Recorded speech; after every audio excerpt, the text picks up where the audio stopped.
Very good evening to all the viewers. So welcome once again to the Department of Urology, Savai Mansingh Medical College, Jaipur. Today we have a faculty talk by Dr. Sunil Shroff. So before we start the talk, we will just have a small prayer offered to Master Sir.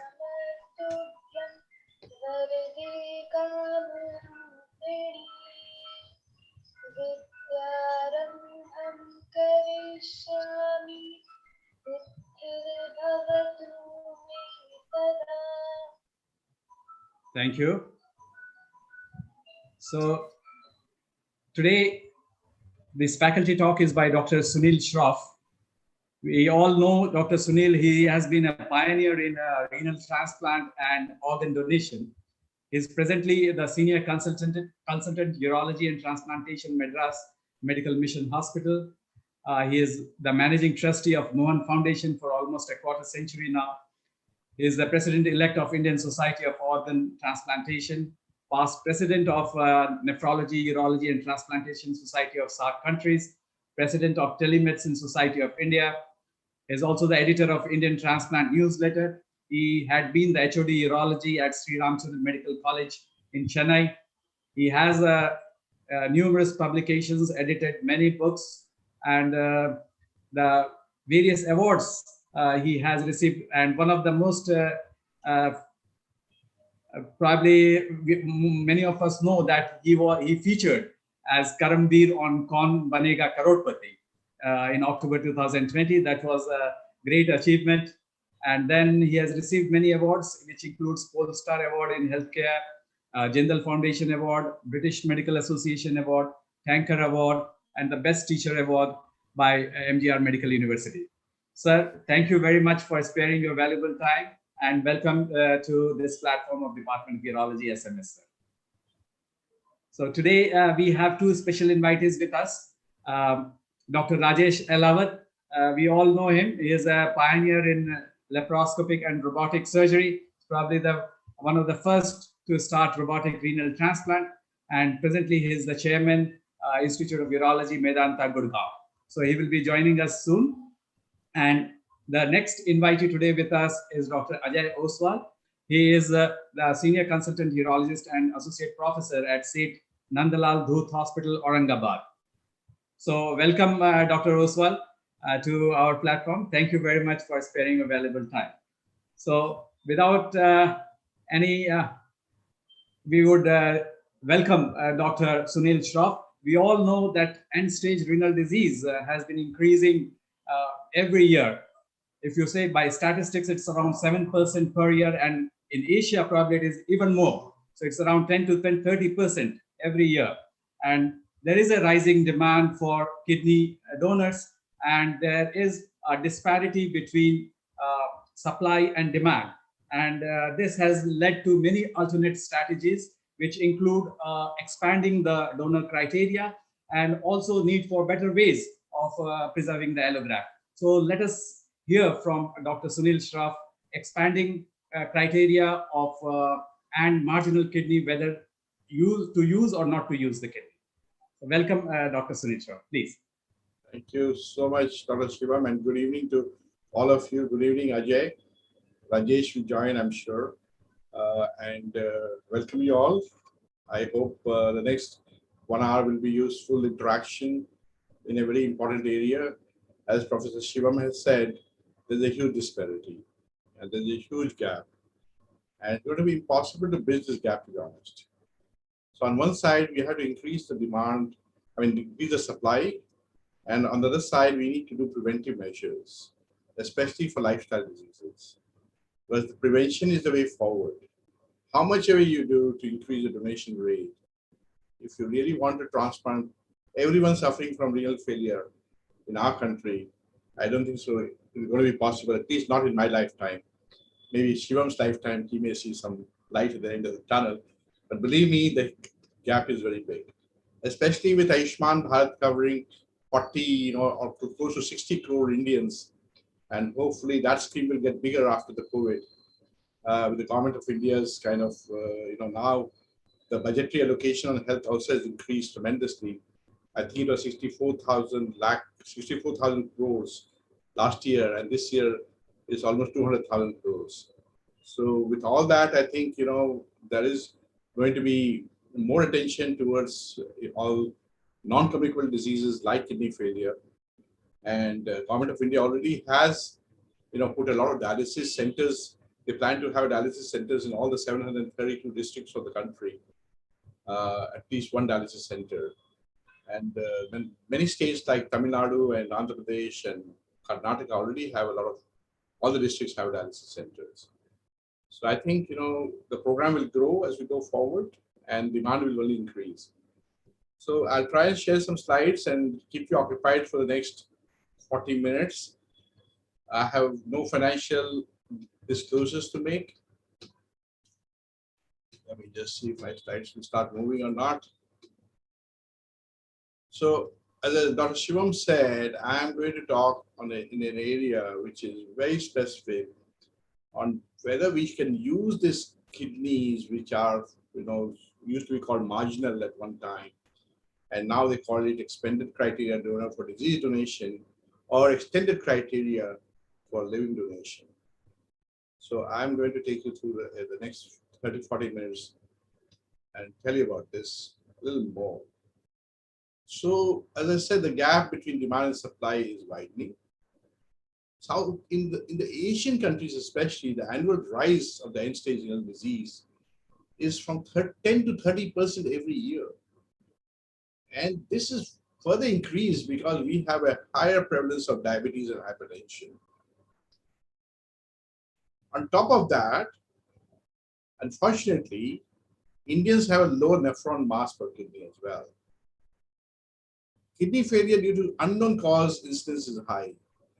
And again, the other unfortunate aspect is in Asia, there's an earlier age of onset of chronic kidney disease, 40 to 50 years compared to the Western world, where the aging population is getting more kidney disease. Diabetes and hypertension are like silent tsunami killers in this country. Diabetes is 5 times the rate of white population, and hypertension is at least twice the rate. And together, they almost make 50 to 60% of kidney failure. We have started the disease organ donation program. We have just finished almost 25 years of the law of the Transplantation of Human Organ Act. And we really struggled through this program. In the initial years, the organ donation rate was just 0.08 per million population. What I'm trying to say is just about 80 odd donors in the whole of the country. And mostly it used to be localized to some few states like, Tamil Nadu and maybe a few in Kerala, not Kerala, sorry, Karnataka and so on. Nothing much was happening. But in 2012, there was an increase because Tamil Nadu had put a lot of systems in place.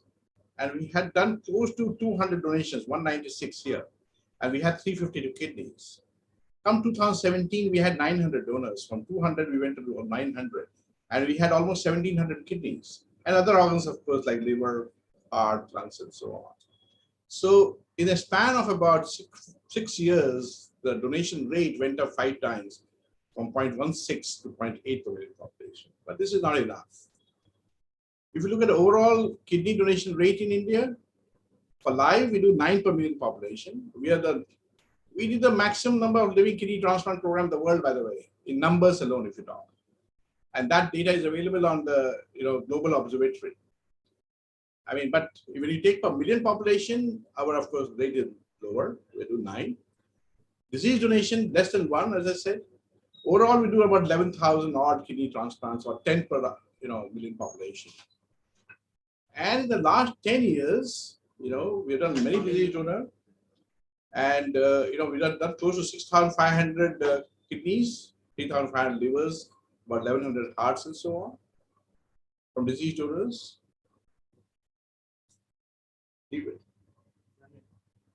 Yeah. As far as the waiting list of organs is concerned in India, if you look at the NOTO waiting list, this is from 2018-19 we took. And this is just of 6 states, which include Rajasthan here, 274 kidneys waiting.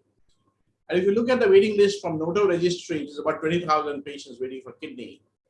And this is again increasing. I think at the moment it is close to 30,000, I'm told. and liver and heart and so on. So how do you overcome the kidney shortage? You increase disease donation by increasing brain death donation. You can utilize more kidney by expanding our criteria, which I'm going to talk about in disease donation. We can start donation after circulatory death. This I'm not going to cover. We can also increase living donations. We can extend the criteria for donation, such as age and other parameters. We can do swaps. We can do ABO incompatible transplants. If you look also at the world population, aging population, 50% of patients on dialysis are over 65 years of age, and 40% of donors in the Spain are over 60 years, and 20% are over 70 years. So already we are stretching limits here. So what is expanded criteria donor or marginal kidneys? In 2002, it was Metzer who first described the classification and categorized kidneys into standard criteria donor kidneys and expanded criteria donor kidneys. And this was his paper, which he published in American Journal of Transplantation. Previous to this, all such kidneys were called marginal kidneys, but marginal kidneys, really was a very loose term, but expanded criteria kidney is a very defined term. There are three types of disease donors, as we know. There's a standard criteria donor, an expanded criteria donor, and there's a donor after circulatory death, that is non-heart beating donors, and we're not going to talk about that too much today. When you look at expanded criteria disease donor kidney, they're not the best, and there's a huge dilemma whether to take them or not. Just for your information, US throws away close to 3,500 donated kidneys each year. They're discarded, they put it in the bin. At the same time, there are 93,000 patients waiting to receive a kidney. And patients on dialysis who are waiting for a kidney, the death rate is 6.3%. But despite that, they have to discard certain kidneys. So how I'm going to approach this subject, looking at definitions of expanded criteria donors. What is the evidence to support the use of these donors and these kidneys? And what should be the allocation options? So these are the three defined ways in which I'm going to look at this topic, and I'm going to try and explain to you in some detail. So if we define standard disease donor, ideally it is somebody between the age of 10 to less than 40 years or 39 years. The death should be non-severe death. That means it should not be stroke. If stroke, it becomes a expanded criteria donor. The donor should not have any hypertension. The terminal creatinine should be less than 1.5 milligrams. Whereas an expanded criteria donor is usually 60 years or above, or a donor who is between, let's say, less than 60, but has at least two of the following factors. One could be, cerebrovascular accident, a serious cause of death, serum creatinine of 1.5, and the third is a history of hypertension. So any two of these, if they become expanded criteria donor. There is increasing incidence of stroke or CVA leading to brain death in the Western world. And they constitute, as I showed you, the aging population. 26 to 42% of these brain deaths are due to CVA. These are less optimum kidneys because they already have hypertension, the arteries are already thickened, there's arteriosclerosis, there's glomerulosclerosis, and so on. In India, our profile of donors is less than 10% CVA deaths due to brain death. Our donors of disease donors are young, normal renal parameters, but sometimes they're young, but poorly maintained in ICU. They have a normal creatinine admission, but the creatinine gets raised at the time of donation due to acute kidney injury, due to poor maintenance of the donor, hypertension, leads to ATN, and these kidneys again become a little marginal from usage point of view, and sometimes they've been also discarded. Then you have donors who are over 50 years with, of course, hypertension and diabetes in our country. We have a lot of donors with infections. And the non-road traffic accident donors, like, aneurysms of the brain or stroke or extradural hemorrhage, and, of course, extradural, subdural, of course, or subdural can be also chronic, but usually after, again, some kind of a trauma. It may not be a road traffic accident. It could be tumors, it could be encephalitis, and so on. So they form a minor group of donors. In Tamil Nadu, more donors are from, acute injury, that is trauma, of course. And this is our figures in 2013 when we had 131 donors, 94 were from trauma and 36 were non-trauma. So, less than 20, about 20% or so. So, whereas if you look at living donors, when you extend your criteria for donation, the donor age becomes over 60 again, just like, deceased. The GFR, if you calculate, is between 60 and 70. There could be mild hypertension. Donors can have stone disease. Donors can have renal cyst. And you may accept them. Donors with a BMI over 30, but below 35 recommended. And sometimes they have other issues like previous tuberculosis, hematuria, and so on. So why use this extended criteria donor kidneys? As a group, if you look at, they have inferior outcomes compared to a kidney from standard donors or a kidney from a living donor. However, many of these kidneys are potentially usable with acceptable outcomes. This is especially so for older candidates who are long waiting on the list for more of 4 years. So what I'm trying to say is patients who are waiting on dialysis or for, as I showed you earlier, deaths on patients on waiting list in US is, about over 6%. So they don't necessarily do well when they're waiting on the list as such. As far back as 2001, Ojo showed in this in his article that ideal donor kidney, IDK, that term stands for ideal donor kidney, and MDK is marginal donor kidney. And if you look at the outcomes at 10 years of ECD versus standard graft survival at 5 years, you see that the difference here was slightly statistically significant, around 70 to 73 odd percent and 60% for marginal donor kidneys. So the difference was about 10%, but still it gave them some quality of life away from dialysis when you use these kidneys. So more and more research went into it after this 2001, after this article, and there was more and more acceptance of using these kidneys. And it was felt that the ECD kidneys can take care of 12% of the waiting list in a year. And ECD kidneys definitely provide superior outcomes compared to dialysis. If you look at hemodialysis and survival, again in Ojo's article, the duration of dialysis was shown to have significant impact on outcome after transplantation, because if you do a transplant, it halts the cardiovascular insults that happens with dialysis. So patients should be advised to have a transplant as early as possible in ESRD. Of course, in our country, we don't have many patients on long-term dialysis. They can't afford it. We try to get them on transplant early. If you look at the ideal donor versus EC donor, is certain trials which have been done. Like this is a paper from Brazil, and they looked at the outcomes, and the outcomes were very good. They looked at 582 disease donor renal transplant performed in adult recipients. Yeah, 25% of these transplants were from expanded criteria donors. And what outcome did they have on these 25% kidneys?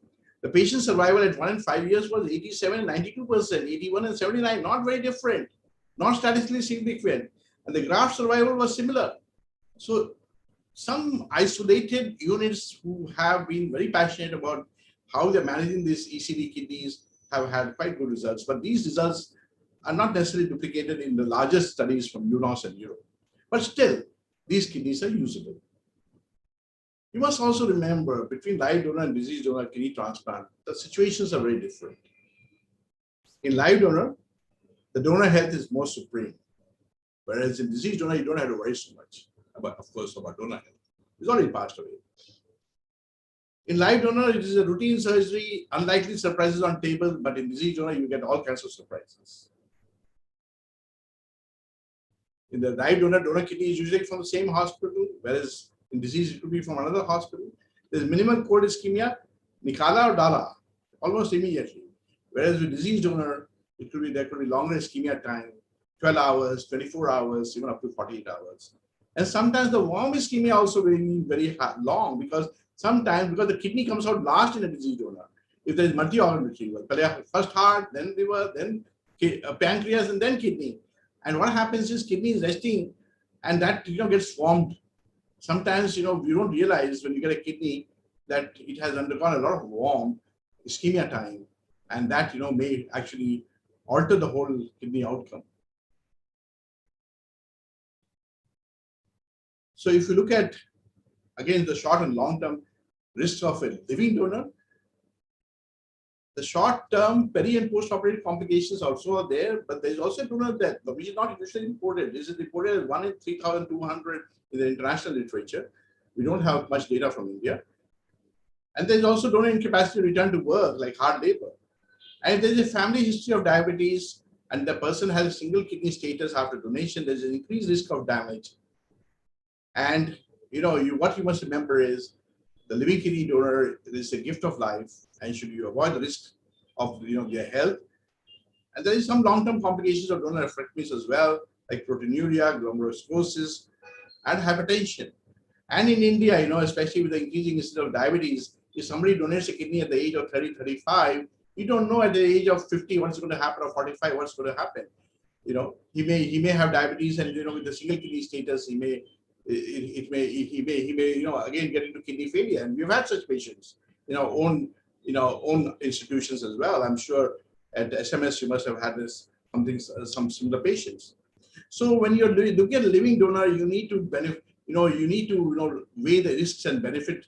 You need to see what actually is the risk and benefit before you accept the living donor, because the donor's health is supreme, and you need to see what are the risks involved. And there are high risks. You need to ask whether is it worth going forward with this kind of surgery. So that was about the definition of ECD. Now the evidence supporting the use of ECD. This is a little long, because there's a lot of evidence and a lot to be talked about, both on disease donation and on living donation. So I'm going to spend a little bit more time on this. And what I'm going to cover in this, the evidence, is to look at extremes of age and using these kidneys. And when you have extremes of age, you have problem of GFR. We're also going to look at the hypertension, some of the stone disease, cysts in the kidney, infections, space-occupying lesions, and other issues. Let's look at them. So elderly donors, why use such kidneys? Sometimes he's the only available donor in the family. You have no choice. And with what happens with age, after the age of 40, in a good article from Cardella, he showed that the GFR comes down by 1 ml per minute. But of course, your per year. There's also increasing glomerulosclerosis with age. And 20% glomerulosclerosis is the upper margin. And once you have that, that kidney is not usually acceptable from a donor. So, it also seen that, with a very advanced age, it is seen that the graft survival rates are reduced approximately 20% 3 to 5 years. As I already said to you about this earlier. GFR in kidney donation, usually a GFR less than 80 ml per minute, or less than 2 standard deviations of normal for the age, gender, is generally against donation. However, we know that we have done successful living donations in India with the GFR as low as 60, 65, and 70 ml. That's not unusual for us to do. As I said, because our nephron mass is less in India. Hence, we need to individualize how much of GFR we need to take. But if you are going to have a GFR of less than 80 ml, then you must follow these donors for a longer period of time. This is the recommendation from the Amsterdam Forum, which looked at all these confounders. In these two papers, and there are many more papers looking at again the donor age in living donors, they saw that the live kidney donors can be accepted up to the age of 70 years. And both short-term donor and recipient outcomes were comparable to younger donors. So in the living kidney donor, the evidence of kidney working, longer graft survival is a little more available compared to deceased donor. What about young donors, deceased donors? I have done a few of these, so less than 12-year-old. We have taken a kidney end block and transplanted it end block in the recipients. And this is at the 8-day time of discharge, both the kidneys looking nice in the iliac fossa, working well, and creatinine was normal. We transplanted this. We didn't have a child as a recipient, so we had to transplant it in an adult, unfortunately. So coming to hypertension, we can accept some donors who are hypertension, who are easily controlled hypertension, who meet certain defined criteria. Let's say if he's over 50 years, GFR is more than 80 ml ideally per minute. Maybe we will accept even 70 in India. Usually albumin excretion, protein excretion should be less than 30 milligram per day. So they represent a low risk for development of kidney disease, and donation is acceptable. But they need to be followed regularly by the physicians, as I said earlier. Ideally, these evaluations should be by ambulatory blood pressure. And let's look at stone disease. Patients with stones should routinely screened if they're going to be donors for metabolic stone forming problems. And there should be no donation if there is hypercalciuria or hyperuricemia or metabolic acidosis or urinary tract infection or the multiple stone or nephrocalcinosis on CT scan. Asymptomatic potential donor with a history of single small stone may be suitable for kidney donation.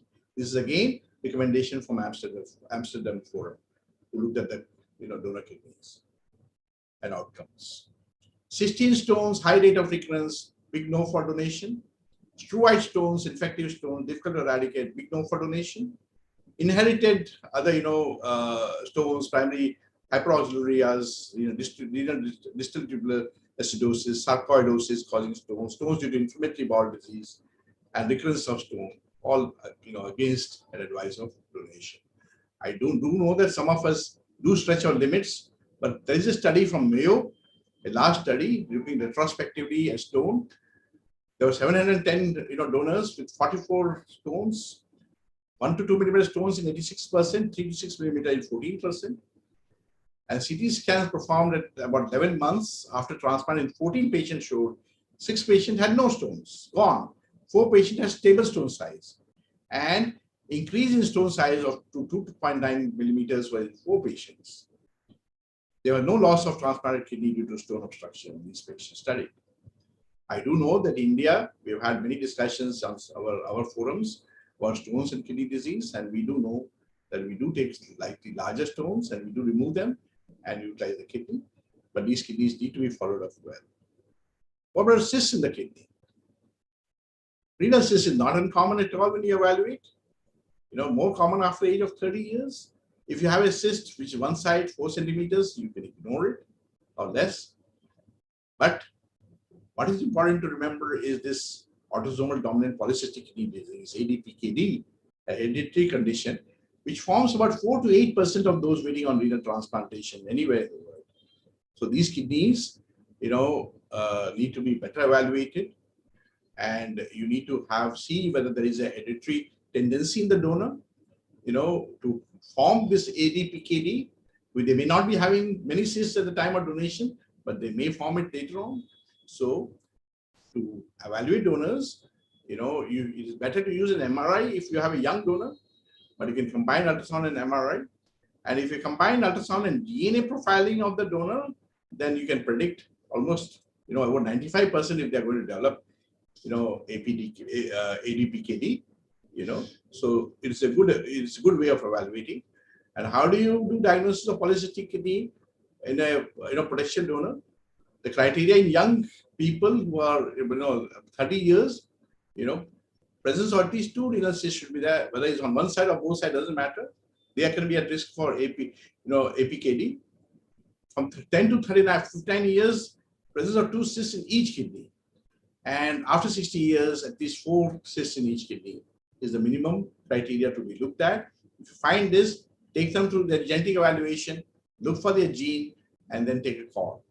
But generally, if you find this, that again is against donation, especially if there's a family history of polycystic kidneys. Deceased donor, sometimes you do get kidneys which are moderate size or normal size, but you have some cysts. In that situation, if you're not sure, then you don't transplant them in at least young patients, But if you have to transplant them, then transplant them in patients who are old, in the older age group, where the life expectancy is less than 10 years. But you're not really sure.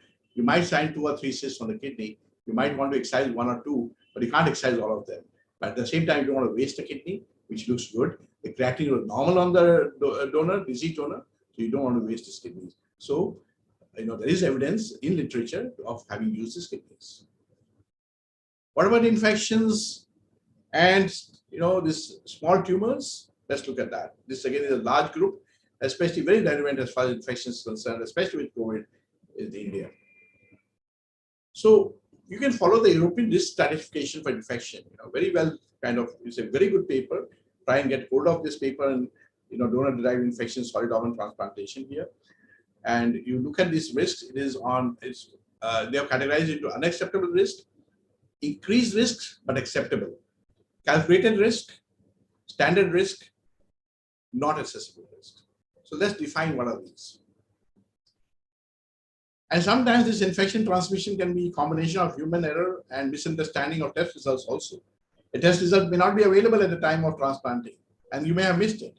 That also happens. And sometimes you may have given the wrong information. And we have had such scenarios. We had some case discussions on sepsis and so on, where the information was not passed on and the recipient was not treated. So we had those problems where the recipient passed away. But if the same information was passed by the team which took out the kidney, and the antibodies could have been given to the recipient could have been saved. So when should you not accept a kidney at all? Absolute contraindication is if active tuberculosis, HIV infection, or disease rather, the determination of active viral infections, especially meningitis, rubella, rabies, systemic fungal infection in the donor, all those West Nile disease virus knowledge is rare in our country, so we don't have to worry. So what is the standard risk according to the European stratification guidelines? Includes case where the evaluation process did not identify any transmissible disease. Risk of transmission is low in such situations. Calculated risk case includes cases where in the presence of transmissible disease, transplant is allowed to happen for recipients having same disease. Like if you have a HPV or HCV donor, you can give it to the recipient with the similar kind of HPV and HCV. Now we know that for HCV we have treatment available, so the risk is one less. Increase but risk acceptable. If you have presence of infection is known in the donor, but risk-benefit assessment demands organ utilization, not so much in kidney, but in acute fulminant liver failure. Then in that situation, a surgeon may say, okay, I know the risk, I'm going to inform my patient, and I'm going to take this organ, I'm going to take this liver. But you may not do this in kidneys. But if you have a case of gross sepsis, if you want to take a kidney, then in that situation, do treat with antibiotics in the recipients, at least for 2 weeks. There are certain patients where risk is not accessible. When information from donor is missing completely, you only can use this organ in absolute emergency. Again, this is not applicable for kidney, more for liver, heart, and so on. So as far as kidney is concerned, just stick to standard risk, calculated risk. Maybe some kidneys from increased risk, but where the cause of sepsis and you're able to treat it. If you look at summary of this, deaths which have happened and infections which have been transmitted in the US program, which documents it so well in 6 years, what they saw was all kinds of infections have been transmitted from diseased donor kidneys to the recipients. Viruses, they had 16 deaths, 166 donor reports, 48 were transmitted, 9% deaths. Bacteria, again, almost 118, 34 confirmed transmission, 9 deaths, almost 7.5%. Fungus, same thing. Mycobacteria, 3. Parasites, 20%, 35, 22 confirmed, and they had 20% deaths.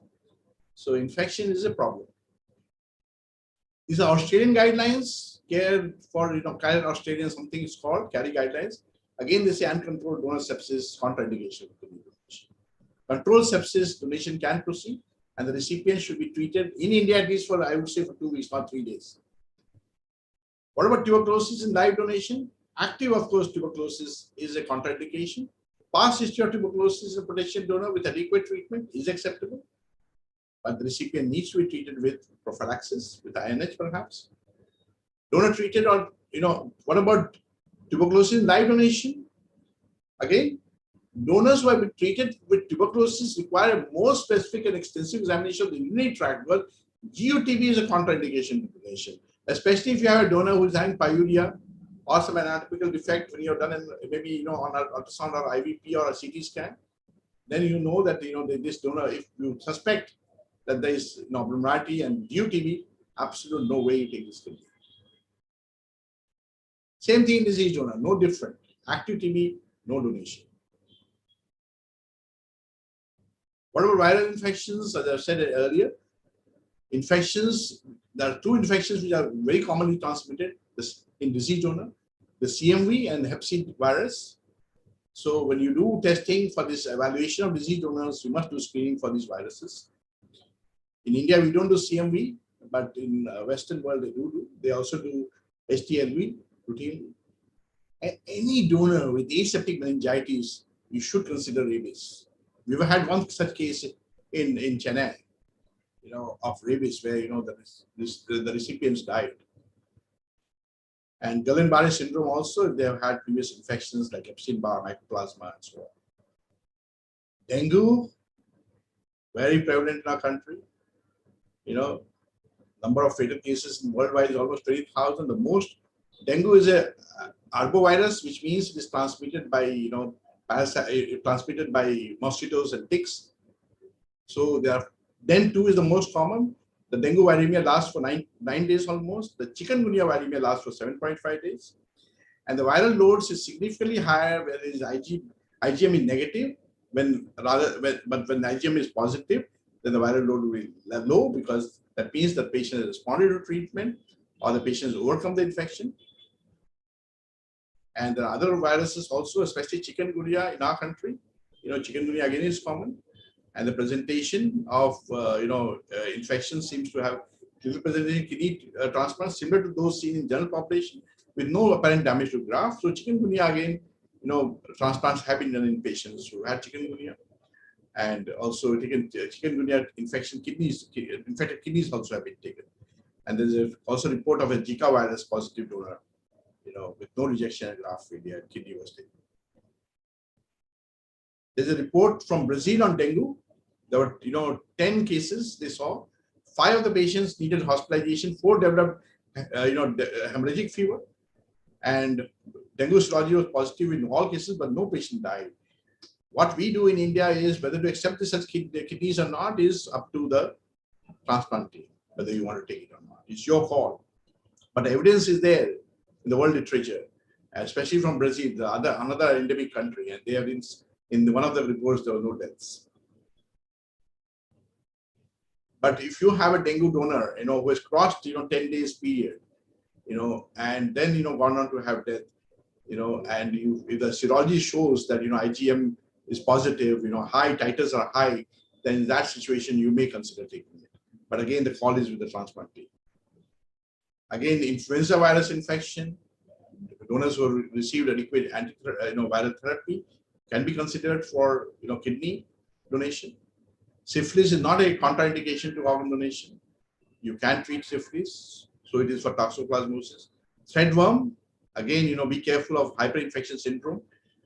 Many times, many of us actually give them all, recipients a dose of, and we anti-worm them so that they don't get into this all problems. We had in my experience, we had one case where I saw hyperinfection syndrome, and we lost that patient.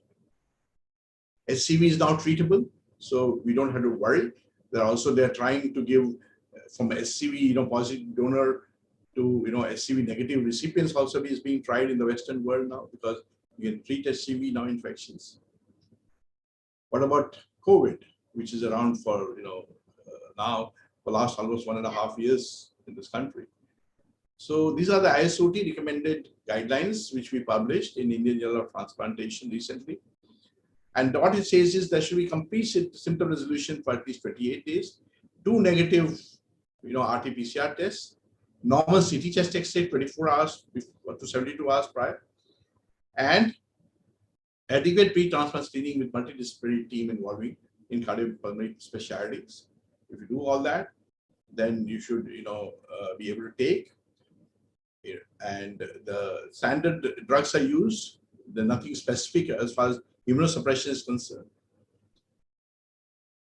There have also been, recipients who have recovered from COVID-19 infection. And this is again a publication which was done in transplantation of 22 centers and of 75 recipients. And, although in the Western world, some recipients have died, but in our series, which we have put together, there were no, recipients who passed away. What about, small tumors, especially in diseased donor kidney? This is a 55-year-old who we saw a 2.5 centimeters, SOL, which we removed. We could get a biopsy in the middle of the night, but we decided to go ahead with that kidney. This is a, another kidney with a small lesion of 2 to 2 centimeters, which was, this is a living donor, by the way, and this was removed again. And this is the diseased donor where it was excised. The living donor where, this was again excised, and then we took the kidney for transplant. And when you have such lesions, you need to ask whether it's safe, whether it's ethical, what is the likely chances of tumor recurrence in immunocompromised patients. In our 2 cases, one showed adenoma, the other showed clear cell carcinoma. They need to be on close follow-up. What do you do in such situations? Again, you follow the European method. There are some good European guidelines, and they classify these, SOLs or tumors on the risk of transmission from diseased donor. And I've made 4 boxes. The last box is supposed to say no. There's a minimal risk. Minimal risk are donors acceptable for all organs and all recipients. Renal cell carcinomas are less than 1 centimeter. Basal cell carcinomas, astrocytomas, grade 1 and 2. The astrocytomas of the brain I meant. Low to intermediate risk, donor acceptable justified by specific health situation of the recipient or the severity of his clinical condition. Again, you assess the risk-benefit ratio. They take up renal carcinoma up to 7 centimeters after excision by doing partial nephrectomy. Colorectal carcinoma, which we have a disease-free survival of more than 5 years. Then there's a high-risk group. Donor acceptance can be discussed, and only in exceptional life-saving transplant procedures, you can take this. Again, it comes more towards the liver people. We are more in the minimal risk group or low risk group. We don't go towards high risk, that's kidney. And these include glioblastomas, melanomas, and so on. And then there's an unacceptable risk, contraindication to organ donation, where there's distant metastasis and leukemias and so on. What are other issues? In our experience, we've also done donors from snakebite victims, organophosphorus, Hep B, and so on. We have published this. This is a paper which we published in the Transplant Journal with 4 donors, 8 kidney transplants with good long-term results from snakebite. This is my own series from Chennai. Then you also have this acute kidney injuries, where the creatinine was normal, like as I said previously, in a young donor, and because of poor maintenance, the kidney is going to ATN, and the creatinine is raised when at the time of taking the kidney out. So what do you do in that situation? You need to evaluate them by a biopsy, and if there is a mild to mild acute liver necrosis, then you can take it. And 1 series 4 kidneys were transplanted, and none of the patients developed any problems. But these are again somewhat different decision, because you don't necessarily have the luxury of having a biopsy to be reported in a short time and to be able to give you the results. There are also kidneys donors who have protein and blood in the urine. And what do you do there? If the 24-hour protein in a donor is more than 300 milligram, absolutely no for donation. Hematuria, this is defined as 3 to 5 unique sediments, RBC, and a high power field. So if the red blood cells are dysmorphic, That means they're coming from higher up. So be careful. Isolated microscopic hematuria, not a contraindication to donation, but patients with persistent microscopic hematuria should not be considered for kidney donation. Again, urine cytology needs to be looked at in these situations as well. Diabetes, I would not take a kidney for diabetes. But again, the limits are getting stretched, and some people are taking mild diabetes now. But individuals have a higher risk of developing type 2 diabetes. A donor, if there is a family history, if the BMI is more than 30, women with gestational diabetes, and so on. Overweight donors, again, donors who are 35, not recommended to take, but sometimes we have stressed.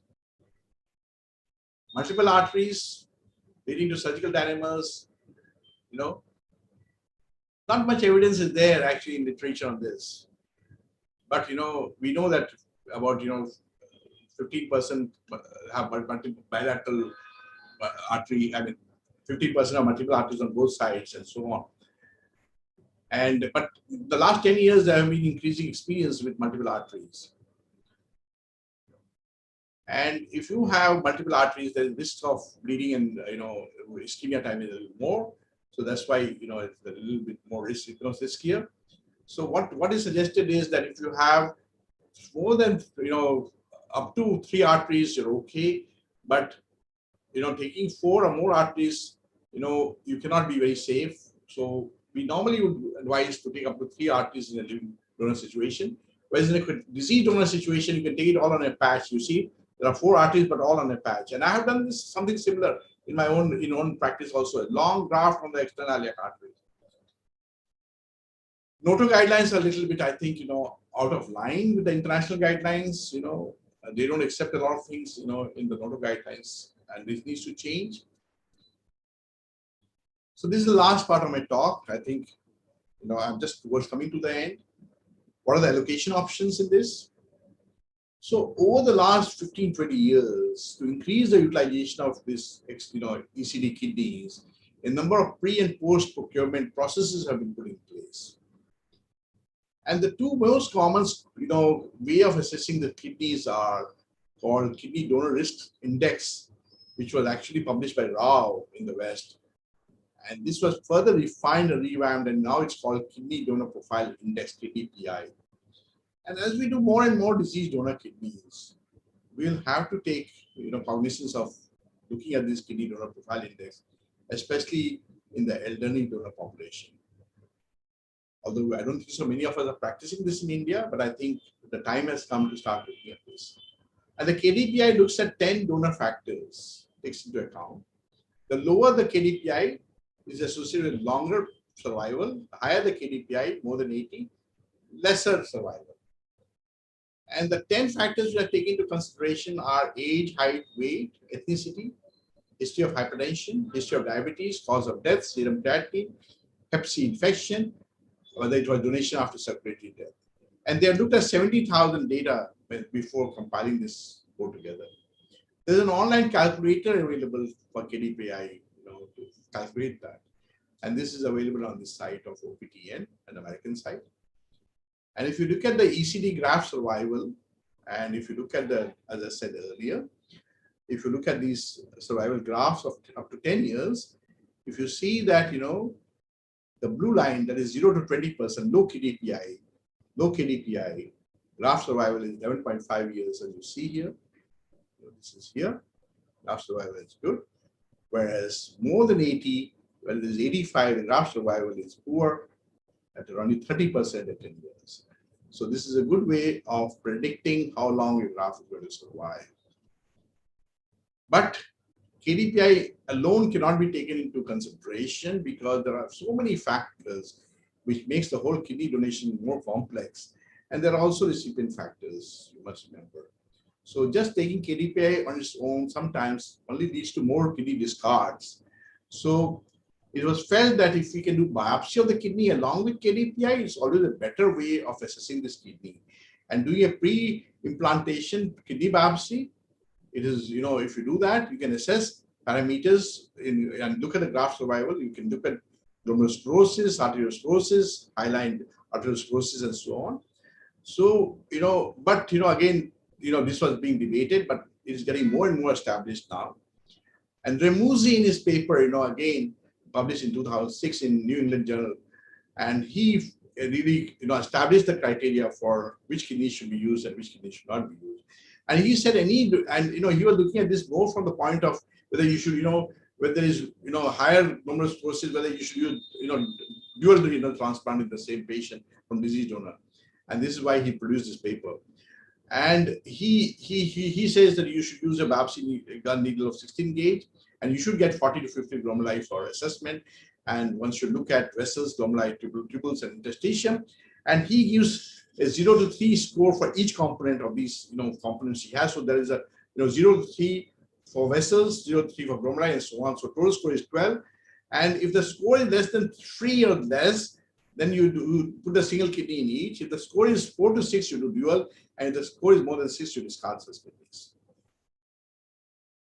What he also said in this paper was that if you have 2 marginal kidneys with up to 40% total glomerular sclerosis, theoretically, there will be larger nephron mass than transplanting a single kidney with 15% or more glomerular sclerosis. So he says that's why he was advocating dual renal transplant in such situations where you have glomerular sclerosis, which you can get away by doing a dual kidney transplant. And by doing this in the United States, they had increased the donor pool by 400 kidneys.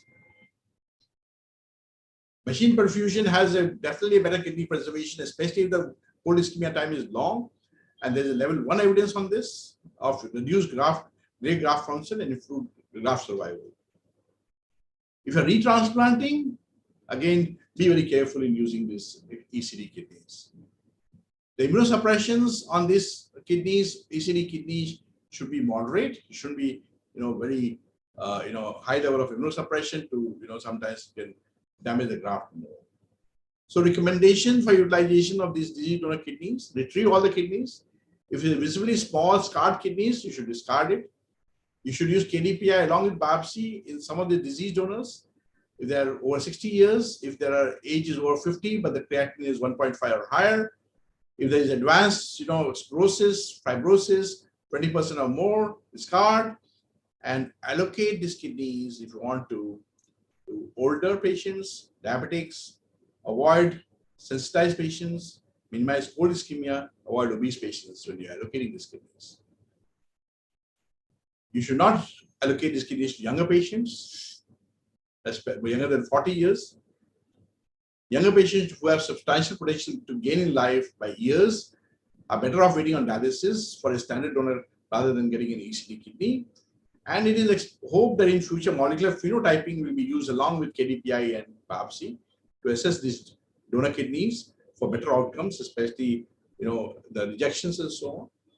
And of all the factors in ECD, age is the most important criteria for long-term graft survival.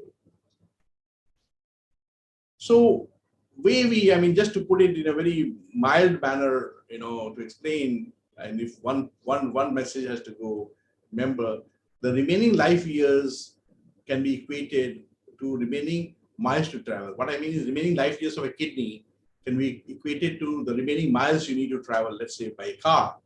So if you are to travel from Jaipur to Jamnagar, which is in Haryana, you need a kidney which may not be the best kidney, but if you want to go to Jumri in Jharkhand, then you need a better kidney.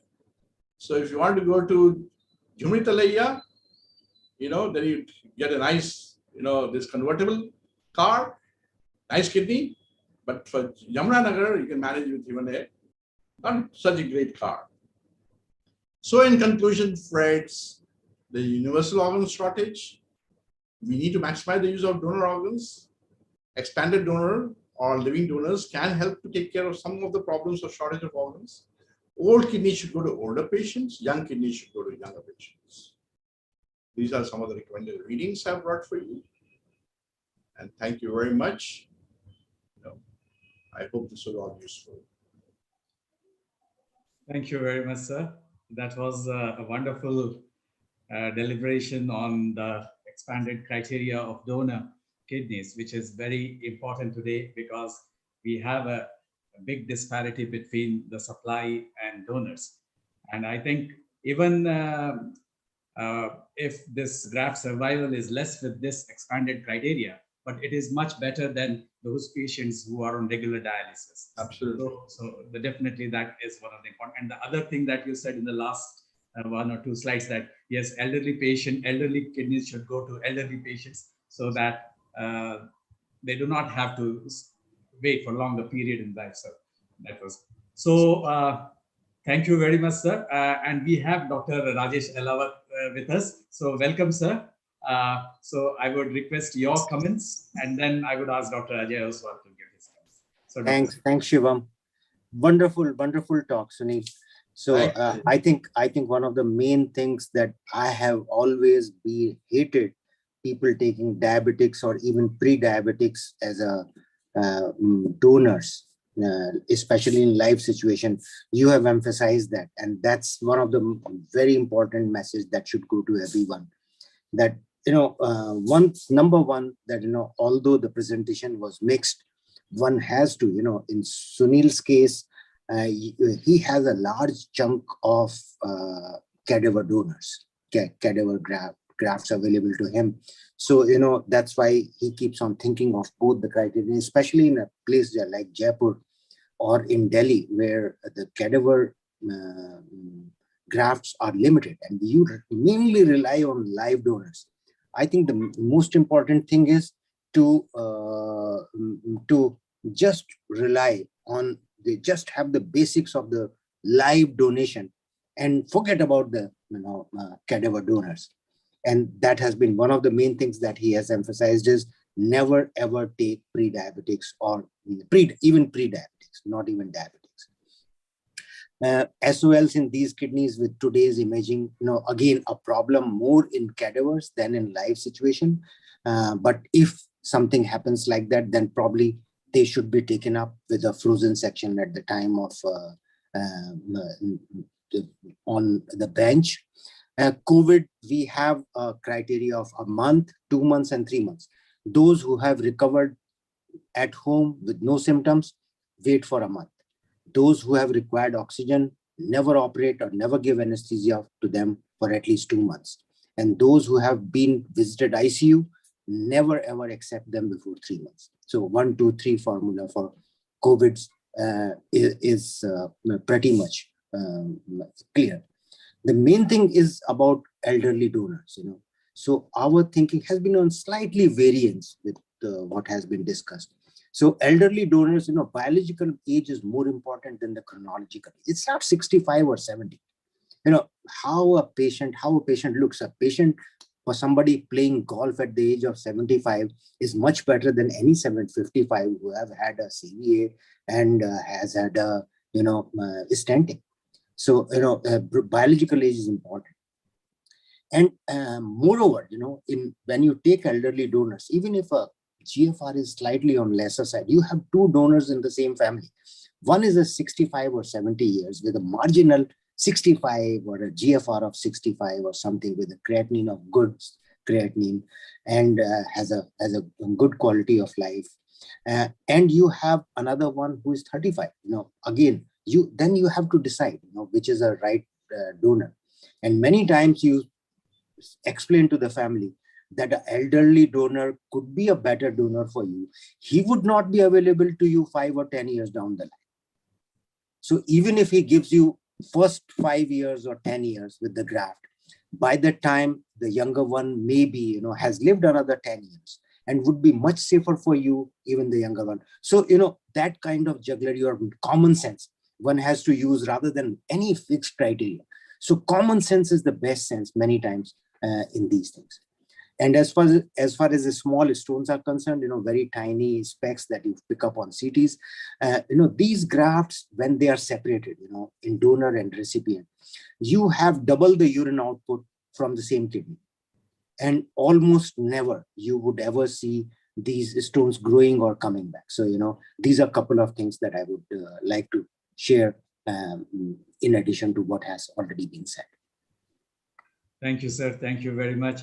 And you rightly said about the elderly people who can donate, because I think something like the Karnofsky score or the ECOG score for performance status of these patients could be a criteria for donating the kidney, because we do not have any upper age limit for transplant, even in the expanded criteria.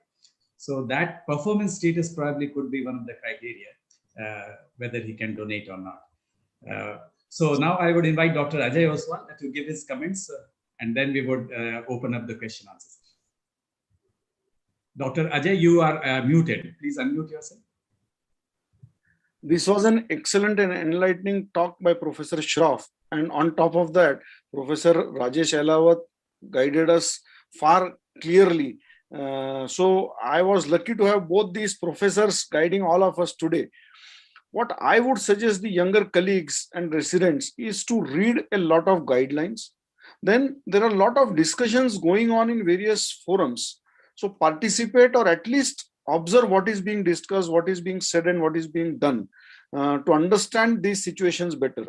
And there cannot be any hard and fast rule as far as our countries are concerned, as far as living or cadaveric donation is concerned, because we are running short of donors. So we have to decide in a given situation based on what are the parameters of the donor, what are the parameters of the recipient. So we have to take a dynamic approach. Each patient is a different patient, each donor is a different donor. But most important thing is, in living situation, harm no donor as far as possible. In words of Professor Ganesh Gopal Krishnan in one of the seminars, he told us, तुमने सबको बचाने का ठेका नहीं लेके रखा है. So you don't travel that far. You may lower certain margins, but there is each individual team should draw a line. इसके नीचे मैं नहीं जाऊंगा.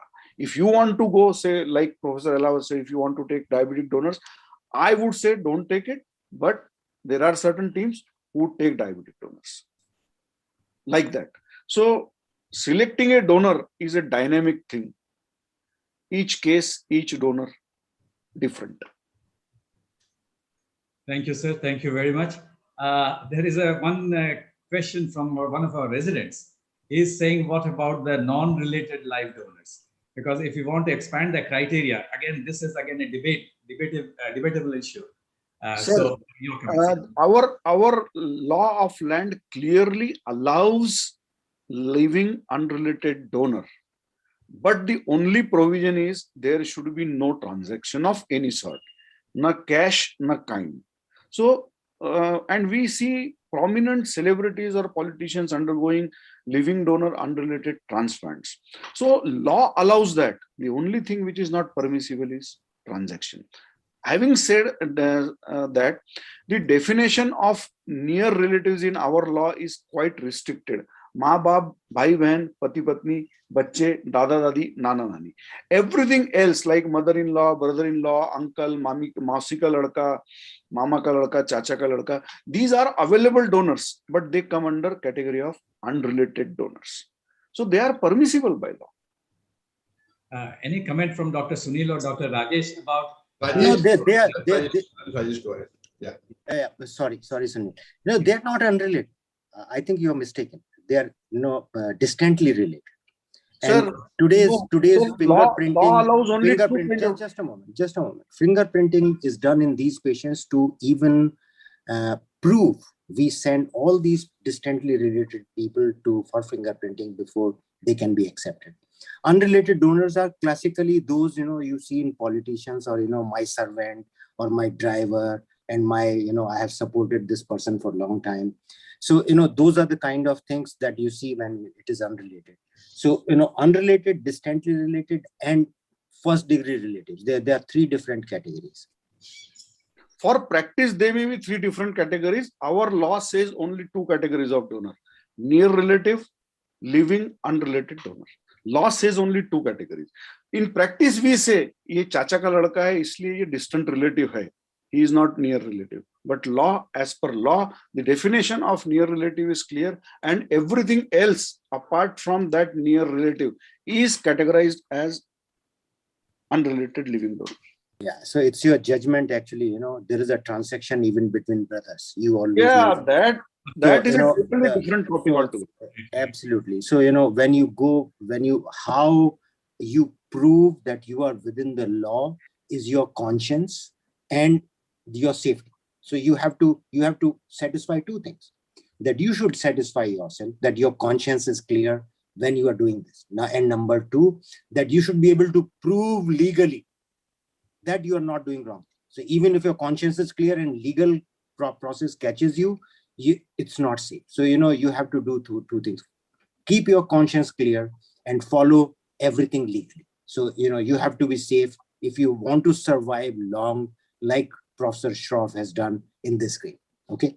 So be clear on that. Yeah, because we have seen so many people. Yeah. I wrote this book on transplant law. That's the reason why I wrote this book, was because we want every clinician to understand their responsibility, when you take up live unrelated donation. Problem is, the onus of responsibility in the current law is shifted, not necessarily to the committee, but to us doctors, unfortunately. Exactly. So you have to be very safe, because in your busy practice, you may not have time to look into all the nitty-gritty when you're assessing a donor recipient. By chance, something goes wrong, you're the first one to be caught, especially you as a surgeon, because you have done the operation. So be very careful when you select unrelated donors. The motive has to be altruistic, and there should be no commercial intent. What happens, behind the doors, nobody knows, as Alawat said. I agree with him.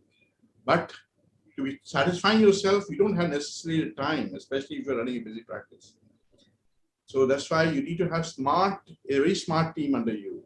You need to have very well-trained coordinators, very well-trained staff who can assess these things, warn you, and don't get lured into unrelated donation. If you have a feeling that there's something fishy here, just don't do it. My sincere advice to all the youngsters. But many youngsters have actually suffered in this program, and have been victimized, because it may not have been their fault, and they've been dragged, and people have actually lost their license. There's a very close friend of mine who's sitting in Bombay, have lost the license. So these instances are there, unfortunately, in this country. The law is very severe. The fines can go up to 1 crore. The imprisonment, taking the degree away, all kinds of things are there in the law. So please be very careful and be very sure when you take up these cases. Is my advice to you. Yeah. Sir, the DNA fingerprinting has become available quite recently in our country, and that's really a boon, because many a times in our practice we see even mothers donating to son having poor documentation. Yes, And the absolutely. documentation is so poor, but we get a feeling that this relationship is genuine. So even in those situations, that DNA fingerprinting comes in Very handy. All right. I think, yes, very rightly said. We have to be very careful. We have seen many of our colleagues getting into this thing, and they have jeopardized their career just because of this only. So, Dr. Bhatyal has some comment to make. Dr. Bhatyal, you are welcome. Yeah, not a comment. I just want to know, it was very nice presentation, very nicely discussed. Only thing is, a donor who has recovered from malignancy, nobody's talked about that. I talked about it. I talked Maybe about that I the missed. European stratification, risk assessment. I showed you 4 boxes, red and green and yellow.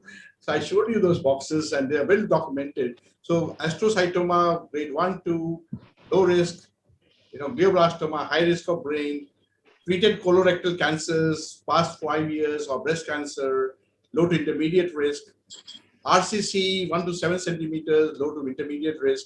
There's a paper from Nickel from Australia on that, of 42 cases of RCC where they took the donor kidney after getting a consent. I don't know how he managed to get his ethics committee clearance, where he took out a kidney from patients who had RCC, who were already opted for partial or radical nephrectomy. All those radical nephrectomy kidneys he took, removed the tumor, and then transplanted them into the recipients who accepted it. And there were 42 such cases, and he only showed 1 recurrence in his study of 5 years. It's published in British Journal of Urology, I think, some time back. His name is Nickel. You can, you can see the paper. But I had shown the European risk stratification guidelines, which are well documented.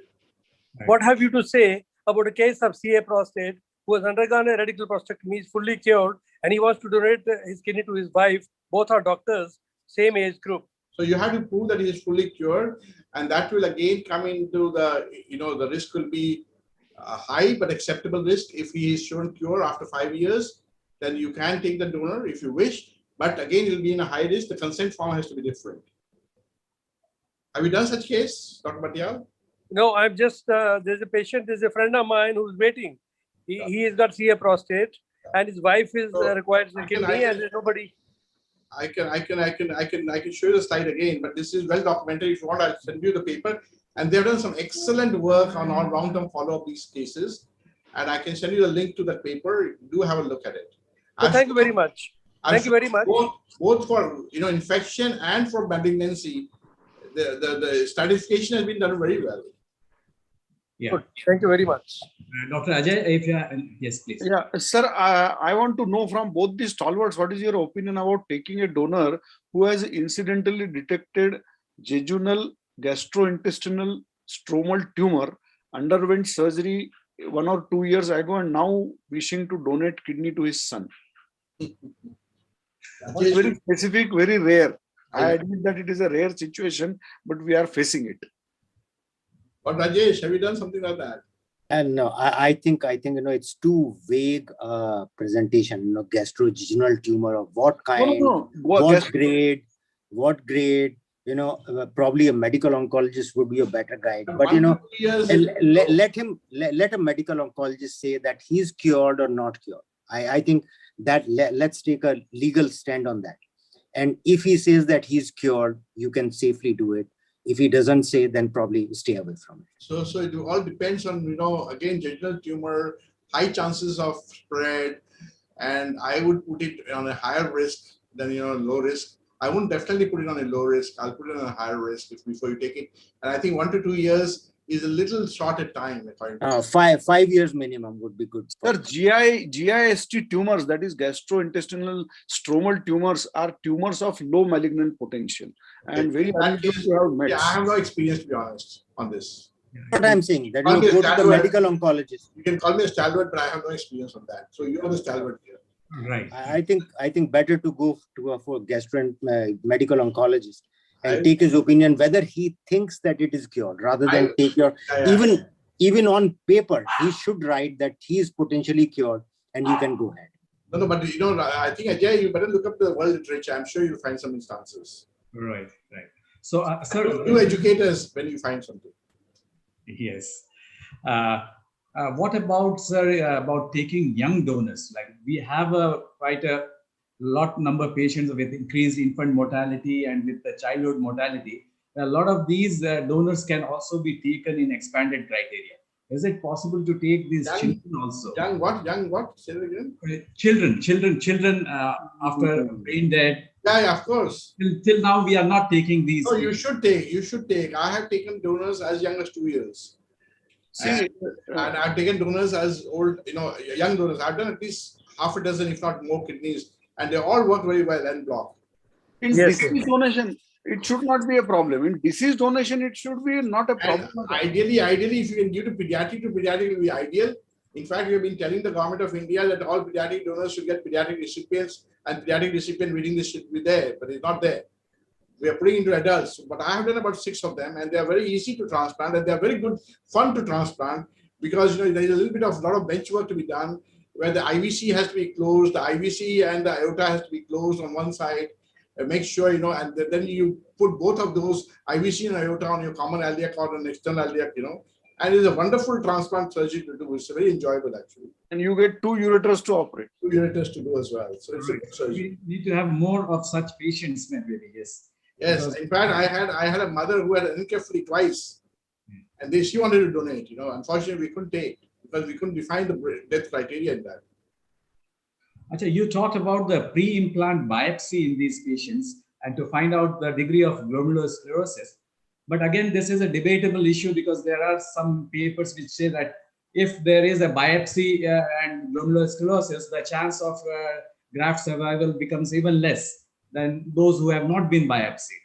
So any take on this? Yes. Yes. So Ramuzi has very nicely shown.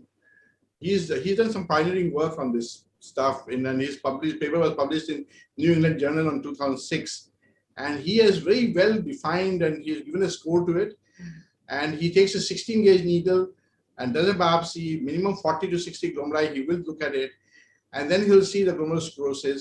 And again, what he says is, again, a good message is, if there is a high glomerulosclerosis, let's say 20%, so why to use both the kidneys, dual kidney transplant? He was trying to educate dual kidney transplant to increase the donor pool. And as I showed in my slides, 400 donor pools were increased by doing dual kidney transplant. Although I myself don't like dual kidney transplants, to be honest. But in the older patients who are waiting on waiting list for more than 4 years, they may be considered for transplants of such kidney where there is glomerulosclerosis. What he's saying is, it's better to use both the kidneys than use one kidney which has, let's say, 15 or 20% glomerulosclerosis. It's better to use. But if you have more than 20% glomerulosclerosis, be very careful for long term. Many of these patients, the problem in these patients is creatinine is normal, but on histology you are finding glomerulosclerosis, and that's why in US you have a discard rate of 3,500 kidneys because they're finding glomerulosclerosis and they don't want to give bad results, and that's why the discard rate is so high. So if you combine KDPI along with the biopsy, then you can take a decision whether you want to do a single kidney or a dual kidney transplant. Exactly. But for that, Shivam, again, you need to have a good histopathologist in your own unit who should be able to do it in the middle of the night for you and give you a report in a short time. That is what is important. The problem is they want 24 hours of reporting time, and that is going to kill your whole program. So you need to have all these backup services of the, how the biopsy is done, and within a short time it is reported to you. It's not easy. Not all the units have that available. And then it has to be a renal pathologist, not a general pathologist. These are all variables which needs to be avoided if you want to run this program. And this is good when you're running a transplant institute and you're doing a disease donor every day. Then you can set up all these things. At the moment, we don't have the luxury. Right. And it's better to always do a needle biopsy rather than doing a wedge biopsy. Which yes, needle biopsy is always better. 16 gauge needle is always better. You get a more representative sample. I think that there are again two things, deceased donors and live donors. That's exactly the protocol that you should follow, and you should do in deceased donor program. In live donor program, there are so many publications who have done protocol biopsies. Who have done protocol biopsies in these patients, especially in elderly donors. And in those patients, are many a times, or when you do it on the table, probably a wedge biopsy could be better. Pathologists like to have a wedge biopsy rather than a needle biopsy. But later on, because you have an opportunity to have a better biopsy on the table. But later on, when you have a closed biopsy, obviously, protocol biopsies have to be needle biopsies. I was at Ramose's paper is mostly a deceased donor. But hardly any wedge biopsies are being done. Most of the centers are using the bioptic gun. And, when you do a open biopsy, we always do a wedge biopsy. So there could be rare people, but we always like to do wedge biopsy because you don't know. Many times, when you take a gun biopsy, you take biopsy piece from medulla, and there are 3 glomeruli in that. But when you take a wedge biopsy, you would always give your pathologist a 25 glomeruli, and your hemostasis and everything would be much better if you do a closure on a wedge biopsy rather than a needle biopsy. So when you are doing it on open kidney, then a wedge biopsy would be better. Rajesh, for a deceased donor kidney, you do a needle biopsy. On a live kidney, you will do a wedge biopsy many times, preferably, you're right. Especially and you don't know that the needle may go through and through, and you might have persistent hematuria afterwards, So those dangers also are there. Right. And one negative side of this expanded criteria is that it has been shown that the perioperative mortality in these patients are much more than the standard criteria donors. So any comment on that? Because the patients would require counseling regarding the perioperative mortality, which is higher than the standard criteria. Actually, in most of the studies, good programs where they have good experience as well, the mortality is not, again, it depends on your recipient selection. The problem is sometimes the disease donor recipient, you're only seeing it on the day of your surgery. You're not seen the assess the recipient for 6 months or 1 year, and it suddenly appears. And the assessment in the middle of the night is not necessarily adequate. And that's where we go wrong. I always tell my nephrologist, for a disease on a kidney, give me a good recipient. Give me a recipient who is well nourished, optimum in health, not low in his hemoglobin, low in his protein. So when you have running a disease donor program, it is extremely important to have evaluation of the recipient from time to time, and surgical evaluation is very important. And that's why probably our mortality of disease donor kidneys, and you forget about expanded criteria donor kidney, is slightly higher than the living kidney donors. This is my personal impression. Sometimes we're given a good kidney to a patient, and I've told my nephrologist that, look, this recipient doesn't look very good, and they're not done very well. So your recipient health is very important when you're selecting these patients. That's why the results in the Western world is so much better than what we have in India. I know I worked in England for 12 years. Rajesh worked in the same place where I left, and he knows the recipients should be looking so healthy compared to what we have recipients here in India. He's working in a private setup. Perhaps his recipients are more healthy than what I get in my setup, where I work in a mixed kind of mixed hospital where we get both kinds of patients. All right. Yes, so we need to be very selective about the recipient also. Yes. In these criteria, definitely. Dr. Ajay, any comment? In order to avoid such difficult recipients, what we follow or what many centers follow is to ask your transplant coordinators or nephrologists to make the next 2 waiting list patients consult you every month. Absolutely. Say the blood group O recipients, next 2 waiting list, they should consult you. The potential recipient should be seen by you, examined by you, so that you know how the conditions, the general condition, the condition of the vessels, the condition of the heart, all that is known to you before you put your knife onto him. Thank you, Dr. Ajay. We have Dr. Olak also with us, Dr. Baldev Singh Olak. Welcome, sir. Hey, how are you? Fine, sir. Thank you so much. And it was really nice, enjoyable talk and covered all the aspects. I just want to give you a recent experience with donors. Sir, we know a person who is a stone farmer. We evaluate and we try to select. But on the other side, I just did RIRS on a patient who donated kidney 10 years back and who was perfectly fine, no history of stone disease. And now he came with creatinine of 5 with multiple stones in the ureter and the kidney. My point is, the incidence of stone disease is 10% in the population. At the time of kidney donation, even if the patient is stone free, there are chances of forming stones in the life for all the kidney donors, and we must be very, very cautious in following up these patients. You're right, absolutely right. I've also had patients with anuria, a donor, who came after 5 years, and he had a mid-uretic stone, and we were, shocked. We thought, "Gaya iska kidney bicharega." Then we did a quick scan, the kidney was dilated, CT kiya to mid-uretic stone, turant nikala usko jaake. So these things happen, Of course, you're absolutely right.